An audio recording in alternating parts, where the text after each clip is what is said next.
Good morning. My name is Scott Redler, Chief Strategic Officer at T3Live.com. And I'm Brittany Umar, and together we bring you Morning Call. So we are seeing some green hours around the world as some markets bounce back. Our futures up about 6 to 7 handles after yesterday's downside action. So Scott, are you surprised by the strength that we're showing? I'm surprised the futures are up a little bit more than they should be. I would have expected 3-4 handles, not 7 or 8. But overall, the world markets continue to take it in stride. I know yesterday the Nikkei was down almost 2% after a reversal, but then I actually just looked at the chart of the EWJ, and if you look at the chart here, put it in perspective. Okay, here is a high, on May 22nd. This was your pivot low. It's been trending up, and although it did look like it was going to break out right here, okay, and it didn't.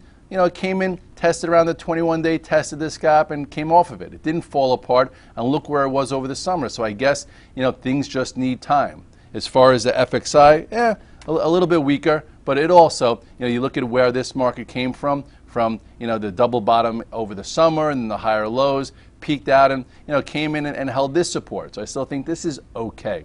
We're getting a lot of mixed signals out of China, whether you saw the Caterpillar earnings that, stock ended on the lows. You saw the kind of news out of IBM and McDonald's. But that's why we also show you that something like Caterpillar, if you're going to take it into earnings, you do options because risk is premium paid. You look at Caterpillar right here, and this is, an ugly candle after breaking out and closing on highs to come back into this base.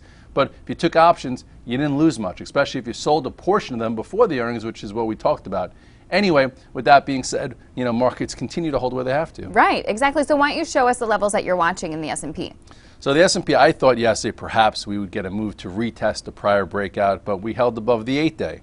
You look at the SPX and you will see that, all in all, the trend has been strong. So not a lot to run for the hills with. If you're a macro investor, there's no reason for you even to think twice. This strong, trend since November has been intact right here. It got a little tested again, and then it held. So you take a closer look now of what's going on, as far as being a trader is concerned. Here is your reversal, your potent move to the upside, your digestion above this descending channel, and then all in all, yesterday when it looked like the world was going to fall apart, we held above the 8-day and we put a low in at 1740. So as of right now, 1740 is the level to trade against. Let's hope we stay in this range a little bit. Let some of these moving averages catch up. So it makes a little, traders feel a bit more comfortable that they're not chasing here and we can get some kind of digestion. Here's the high, and if we take out 1759 today, you're going to have a lot of frustrated shorts out there. Well, and meanwhile, earnings continue to roll in. We actually have Ford out this morning reporting a profit beat and boosting its outlook. It's at new highs now. So what do you think about Ford? Ford's something I haven't looked at in a while, but a lot of people have been like, oh, I'm holding Ford. I was like, okay, you don't always have to be in high beta. You don't have to be in the solars. You don't have to be in the Chinese names. You look at a company like Ford, which is heavily invested out there. You know what? It's opening at new 2013 highs above 1777. I'd say holding above this would be, good for the stock, not open up and sell down. But overall, if you're in it, great. If you're a trader, I probably wouldn't be chasing Ford at these upper levels. It's just good to see, a stock like this being able to reward, the slower investor. Right. All right, well, we're also seeing metals perk up as it seems that the Fed may keep their pace of purchase till about March 2014. We're seeing gold and silver trying to act better. What do you tell the gold bugs this morning?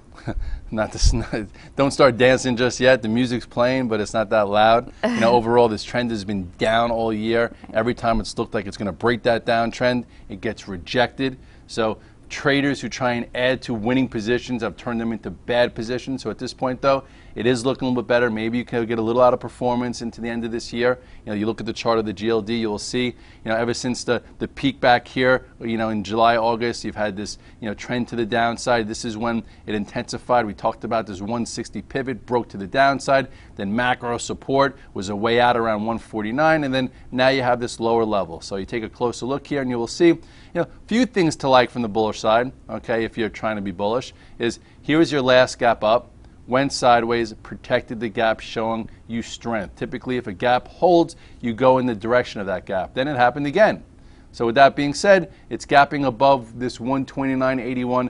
It has to hold above this level, in order to get any kind of conviction here. And then, this is a downtrend that if you look here a little closer, it's going to be hard to break. Okay, this has been in control for a while. So in order for this really to get on people's radars, you need to see a wide range, huge bar with volume and break that area in order for it to get to maybe back to the peak here of 137, which would be a nice trade for guys from the 130 area. So a lot needs to happen before you're a believer in that new bull market. Yeah, I would say traders just take trades. And unfortunately, most of these gold trades are random and they happen overnight, so you really have to have a thesis with them. Right. What about the miners? Miners yesterday, had a down day, which was a little bit off because they've been leading. So, you look here, not the end of the world. Look at this trend to the downside. Wow, here's another new trend. So with that being said, you take a look at the miners and, still hard to trust. Every time it looks good, look at this, looks good. Boom, wide range breakout to the downside. Here looked really good. Boom, gave away half and then the other half. So now I would say if you have to be in these things, which I don't think you have, there's so much easier places to be out there, trade versus 25. Be long versus 25. If it breaks that, get out of the way. And if for some reason it gets above this 26.12, perhaps you get another additional trade. But I would say this is choppy and trader, I don't know. Trader funerals, whatever. Cemetery, trader cemetery. What about people who feel they have to be in silver? I mean, this has been trying to turn around. It reclaimed the 100-day on Tuesday.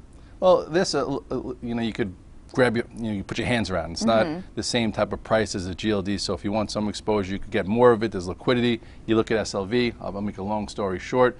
Just popped above this downtrend, going sideways here. If it can get above and stay above 22 with some authority, maybe this also works its way back to 23.5.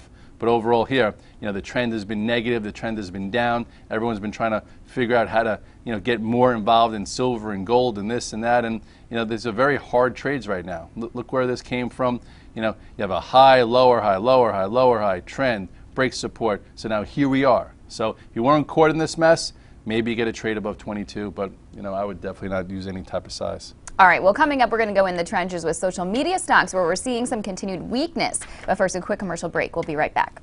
I'm Evan Lazarus, Chief Knowledge Officer for T3Live.com. You don't become a great trader by watching videos and taking courses. You become a great trader through live screen time. Accelerate that learning curve by tapping into the experience of seasoned professionals. Currently, we're offering 5-day free trials to each of our 4 mentoring rooms. In the mentoring rooms, we teach our strategies in the context of the live market. To sign up for a free trial, go to the T3 Live education page, fill out the form, and get started when the next trading session begins. We hope to see you in one of our mentoring rooms.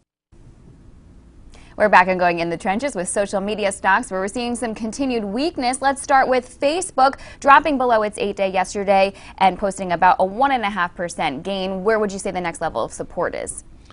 We could trade versus yesterday's low. I've been trying to be short this for 2 days, and it worked out yesterday. I covered, and actually I'm long a little bit on the VTF yesterday because I figured, why not? Maybe it could bounce a little bit. So, but overall, this stock has had a major run. I'm still a Facebook bull, but at this point, entries and exits matter. We've had a really nice run since the gap up after last earnings. Here is, buy area 1, buy area 2, buy area 3, and this was your last 5150 buyable area for the gap up. So I was playing just for a gap fill back into support, and then I actually flipped long. And I'm probably not going to stay, too long here. It's up a little bit pre-market, but overall I figured maybe it retests this area and holds, and it did. It showed some relative strength yesterday. So, if it's opening above 52.25, if it stays above 52.25, I'll stay with it. If not, I'll get out of the way. Earnings are next week, and we'll see what type of setup we have there. At this point, I think be light on your feet. Let's figure out where we are in earnings and figure out what type of strategy we'll do thereafter. Well, Yelp also has earnings coming up next week and just saw a 3-day pullback, broke below its 21-day. What would you say to do with Yelp? I think this too. It's good to see some of these really strong names pull back before earnings, so then at least you know where the pivot high is and you could trade options around it with a call spread or whatnot. If it's trading up into earnings on the highs, they're basically priced for perfection, and then it's hard for it to continue. So you look at Yelp here. I'm not that active in this one because it's very thin. I can't really grab my hands around it, but this was the last breakout. It's been riding the 8 and 21 day, got a little wishy-washy right here, here again. So I would say at this particular point, let's see what happens. There's still a lot of time left this week. Maybe, if it goes below the 65 or so and put some kind of red dog reversal, maybe you get a trade here. But at this point, just take small trades as we get closer to earnings. At this point, it's getting very choppy up here after a massive run. And how about LinkedIn? Had some downside follow through yesterday, slipping another about 1.7%. This one reports earnings next Tuesday. Would you consider some sort of options play here? Not yet. I'm going to wait also until earnings, see where it is. At least now we have a new pivot of resistance to trade against, and we know at least after hours if it gets above what to gauge. You look here at LinkedIn. You know, we've been talking about this stock for a long time. You go to the monthly chart ever since this cup and handle pattern back then, one of my three amigos. This was, you know, a really nice buy area, another one, and then here's where we are now. You go back to the daily chart, and it's just been a pretty much a choppy mess since last earnings. Okay, and that's what it does after each earnings. It becomes a choppy mess with little trades in the middle. So at this point, you know, we still have time till next week, so I don't think you'd be too focused on it. If you're a bullish and you think that it's going to 275, 300 after earnings, if you wanted to buy some calls now, you know, maybe you buy the 257. So if it does rally in, or buy the 260. So if it does rally into earnings, you know, you have a little bit of a cushion, and then maybe you do a spread where you sell the 270s or 280s or something like that. But for right now, if you're an investor in LinkedIn, you know what, stay the course, maybe have some kind of collar on just in case it misses. But look at the last time it came out. You know, it came out with, it was priced for perfection, wasn't enough, consolidated, went again. I don't think this LinkedIn story is over. It's going to be around for the next few years. So just a matter of how we can make money trading. And at this point, I still think wait till a little bit closer to earnings. All right, let's do some quick hits here and talk Tesla, which continued to show weakness yesterday. The stock dropped another about 4%. Do you think more downside actions in store? You know, it just changed. The speed and complexion always changes with momentum names. And we've talked about how this trend has been strong. It's been holding the 21-day. As soon as that changes, you start approaching it differently. And if you look at Tesla, that's what happened here. You know, big trend, following the 21-day, tested it here, reclaimed it quick. Kept going. Every time it tested it, it held it. This time, went through it, not as quick. And then went through it again quickly. Okay, another red flag. And then it lagged last week where the market was strong in the inside day. This was your out of 181. So now the question is, what's next? At this point, all you know is 160.15 is your level to trade against. Moving averages are curling down. Momentum has changed. Here is your 100-day. I wouldn't be surprised if we hit 144 at some point into that area. Maybe we'll figure out if it's a buy, or we'll wait to see where we are, you know, as come earnings, which is not for a while. Right, and Apple remained strong yesterday, showing some relative strength, managed to post small gains of about 1%. We do have earnings coming up for this name on Monday. What do you think about Apple here? I think they couldn't sell the event. It's looking strong above 528. Some guys are going to try and buy some more to see if it could go into the 530s. All right, and how about Amazon? Continue to build an upper level flag since it has been digesting its big move on October 18th. What do you do with Amazon? Well, Amazon has earnings after the close. So, you know, people will be trading it after hours. If you're trading it, you take a quick look at the stock. Here's your pivot. Okay, this is what you do when you trade after hours. You see what the recent high was. If it gets above and stays above 337, you could potentially stay long. Okay, if it doesn't get above there, you know what? Stay away from it. It's not going to have momentum. You know, Amazon's missed, I think, the last, how many quarters, and they keep giving it a pass. So maybe this time they actually beat it. So I know some guys taking options. There's a lot of premium there.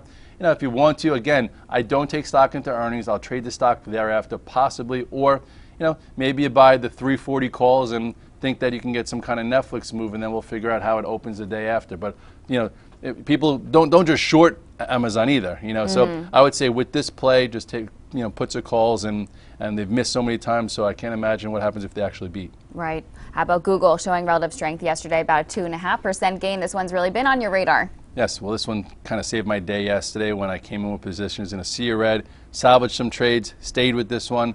You know, it triggered through 1,019, bull flag on its way, looking good. Maybe we get continuation above 1,034, but, you know, if you didn't play it through 1,019, you better not be buying a heck of a lot of it through 1,034. And if you did make good money here on this play, don't give it back by thinking you can get the same type of move tomorrow. If you're in options, which I'm in, you know, stay the course. We have 3 weeks and we have a great price. Otherwise, just trade the stock.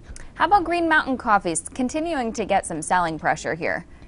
GMCR. You know what? I haven't really looked at this one in a while because it's been that weak. Oh, look at that.